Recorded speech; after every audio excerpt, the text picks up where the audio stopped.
Bonjour à tous, une vidéo avec un titre mémotechnique. Vous allez le comprendre au fur et à mesure. Et donc je voudrais mettre de la perspective temporelle, car on est quelque peu dans une période où tout s'accélère et que l'on est presque submergé, bombardé par des informations en continu.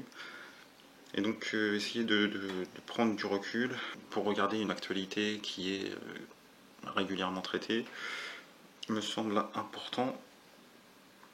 Et donc sur l'État islamique, je vais commencer mon histoire un petit peu avant mars 2003 et ce qui est appelé la deuxième guerre du Golfe. Donc certains disent que c'est la troisième car ils comptent la guerre Iran-Irak dans une guerre du Golfe. Et donc deuxième ou troisième guerre du Golfe. Et donc à l'époque, en 2003, déjà dès 2002, les Américains ont préparé leur offensive, mais Saddam Hussein, Saddam, on commence à comprendre, préparait lui aussi sa résistance. Et donc il prépara et divisa sa stratégie en trois groupes. Le groupe des émigrés qui serviront plus tard, dans le cadre de cette résistance, à financer deux autres groupes de résistance. L'autre groupe de résistance locale, ce sont les nationalistes, le BAS, et le troisième groupe étaient les islamistes. À l'époque, c'était Donald Rumsfeld qui disait que Al-Qaïda était présent en Irak, ce qui faisait rigoler toutes les personnes qui connaissaient un petit peu ce Moyen-Orient compliqué. Mais il s'appuyait quand même sur une demi-vérité. Et donc, Saddam Hussein a préparé la résistance de cette manière. Et on va voir dans le temps que finalement, bon gré mal gré, Saddam Hussein a réussi. On pourrait parler de malédiction de Saddam, comme il y aurait une malédiction de Kadhafi qui rôde autour de Sarkozy et de son financement de la campagne électorale de 2012. Je crois que c'était en novembre 2004, les Américains ont gagné cette guerre officiellement et ils ont commencé leur occupation qui va durer jusqu'en décembre 2011. Sauf que la résistance prend du temps, on est sur du temps long, on est sur une guerre, on a l'impression maintenant que les guerres sont des batailles et qu'elles devraient être gagnées en 2 ou 3 semaines. Et donc cette présence américaine en fait a vu la résistance bien évidemment de ce que Saddam avait préparé, les nationalistes et les islamistes, mais aussi une résistance des chiites. Donc les chiites d'Irak sont plus ou moins en concurrence avec les chiites d'Iran. Et donc dans un premier temps, c'était les chiites d'Irak qui ont mené une guerre de résistance à la présence américaine avant d'être rattrapés, on va dire. Il faut voir aussi que ce glissement entre résistance chiite irakienne et collaboration, on va dire, chiite iranienne, s'est fait aussi avec l'aval des Américains qui, dans le cadre de deux confrontations, ont préféré avoir un seul ennemi et donc ont promis durant cette occupation que les chiites allaient récupérer le futur État que les Américains allaient laisser. Donc les chiites ont cessé leur résistance. Ils ont d'autant plus cessé cette résistance que dans le même temps, les islamistes, eux, menaient une guerre contre les chiites aussi. On va voir un petit peu cette guerre qui déjà à l'époque faisait rage entre chiites et sunnites. Elle a été plus ou moins initiée par Al-Qaïda en Mésopotamie. Et donc les Iraniens chiites aussi ont facilité l'invasion de l'Afghanistan, où était Al-Qaïda en fait, et où est toujours Al-Qaïda. Et donc c'était une occasion de rendre la monnaie de sa pièce à l'Iran en fait. Sauf que cette Al-Qaïda va être officiellement dissous par l'émir de Al-Qaïda, Zawahiri, en 2007. Cette dissolution fait suite à un événement de 2006, car Al-Qaïda a participé à un conseil des Moudjahidines d'Irak qui proclama l'État islamique d'Irak en 2006. Al-Qaïda faisait partie de ce groupe État islamique en Irak, de ce conseil des Moudjahidines d'Irak, et donc je pense que Zawahiri a vu qu'il n'avait plus trop la main sur ses représentants locaux, et donc a officiellement dissous Al-Qaïda en Mésopotamie. Il y a toujours une scission qui perdure. En 2011, les Américains s'en vont officiellement et laissent aux chiites d'Irak un gouvernement fédéral qui va aller, bon gré mal gré, vers une dislocation. Mais avant ça, en 2011, on va aller en Syrie cette fois, car une révolution commence. Cette fois-ci, c'est contre Assad. On voit d'abord les frères musulmans qui, du fait de ces luttes intestines, n'est pas très efficace sur le terrain, se voit remplacé progressivement par Al-Qaïda al-Nusra, qui est combattu par l'État islamique en Irak et qui a rajouté le S ou le L pour le Levant.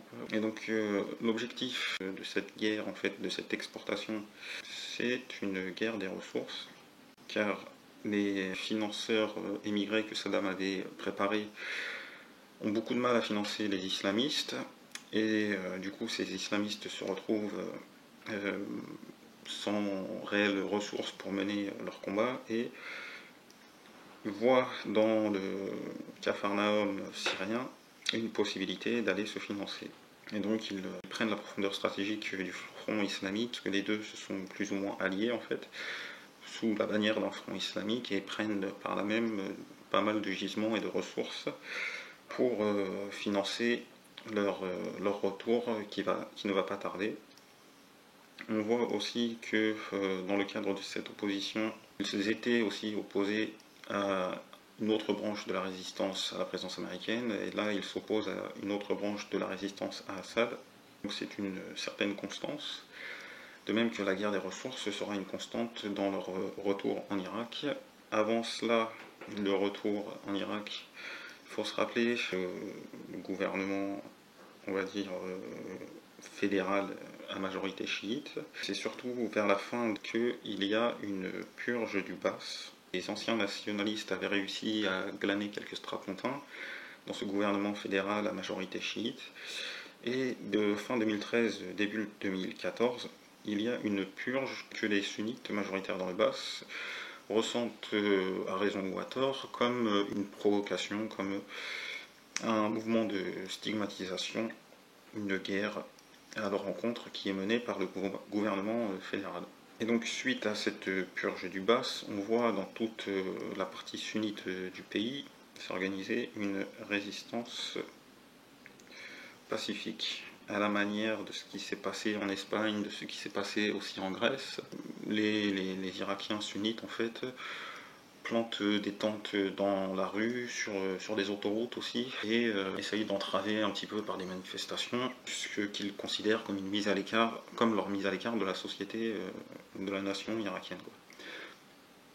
Et donc face à cette résistance pacifique, qui est globalement vue d'un bon oeil par les Américains, et qui est aussi financée par des émigrés, il y a une réaction bien évidemment du gouvernement fédéral à l'époque de Maliki, et cette réaction c'est le pourrissement.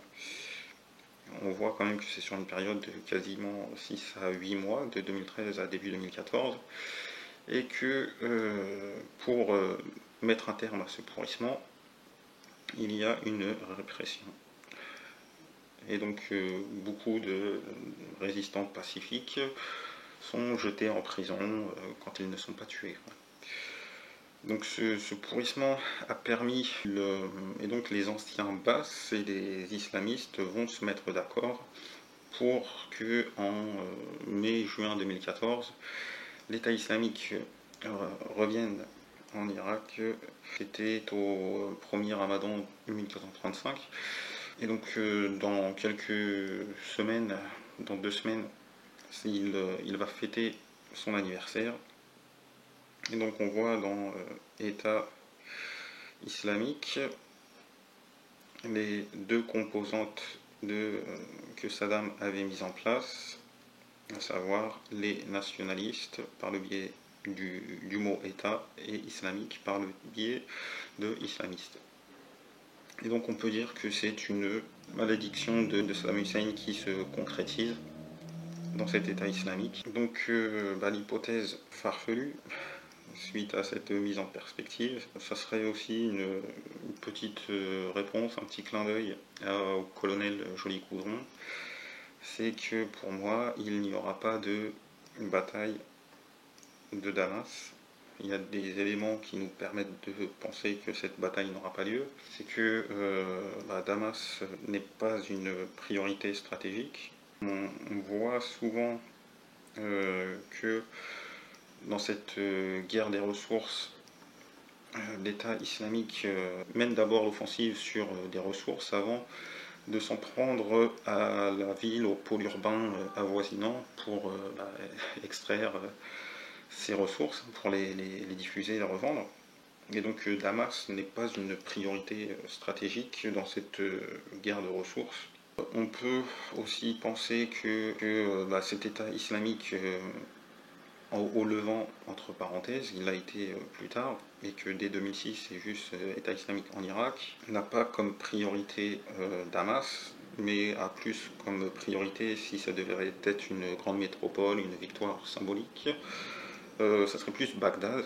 D'ailleurs, je crois que Baghdadi a promis la reconquête de Bagdad, mais n'a jamais promis la reconquête de Damas. C'est aussi une chose à voir, et donc la critique plutôt politique serait que l'État islamique en Syrie, c'est de l'impérialisme irakien, donc on peut reprocher l'impérialisme iranien en Irak et en Syrie, puis politiquement on pourrait peut-être aussi critiquer cet État islamique sur son impérialisme en Syrie. Donc à voir avec le temps. Est-ce qu'un jour, à la tête de cet État islamique, il y aura un Syrien, quelqu'un d'autre qu'un Irakien? Une dernière chose sur laquelle on peut s'appuyer pour penser que Damas ne sera pas inquiété, c'est sur la longue durée en fait. Une chose qu'il ne faut pas oublier, c'est l'accord sur le nucléaire iranien va donner des ressources à Assad et surtout aux Iraniens qui le soutiennent. Cette pluie de dollars qui va tomber en Iran après l'ANI va permettre une contre-offensive avant que Damas soit inquiété, et les 10 000 hommes qui ont investi la capitale syrienne pour la protéger sont plus là en repérage à une contre-offensive dans ce pays. Enfin, en ce qui concerne toujours la longue durée, on peut se rappeler que Al-Qaïda était un petit peu à l'origine de cet État islamique. Et donc les réflexions stratégiques, la doctrine est toujours un petit peu présente, et que cet État islamique ne va pas prendre le risque d'une intervention US, une intervention directe, car Al-Qaïda n'a jamais été pour la proclamation d'un État islamique, d'un califat, car il pensait que toute proclamation d'un émirat, d'un califat, entraînerait automatiquement une intervention américaine, et donc ils étaient plus dans une stratégie d'usure, en fait, d'une guerre d'usure, que dans une opposition frontale. Et donc, pour éviter un risque d'intervention directe, l'État islamique se gardera bien d'attaquer, que ce soit Damas ou que ce soit Bagdad, des symboles forts, et qu'ils vont se contenter de villes comme Mossoul, de villes comme Ramadi, dernièrement, qui sont quand même des grands pôles urbains, mais qui n'ont pas de valeur historico-symbolique. Donc voilà, bonne continuation.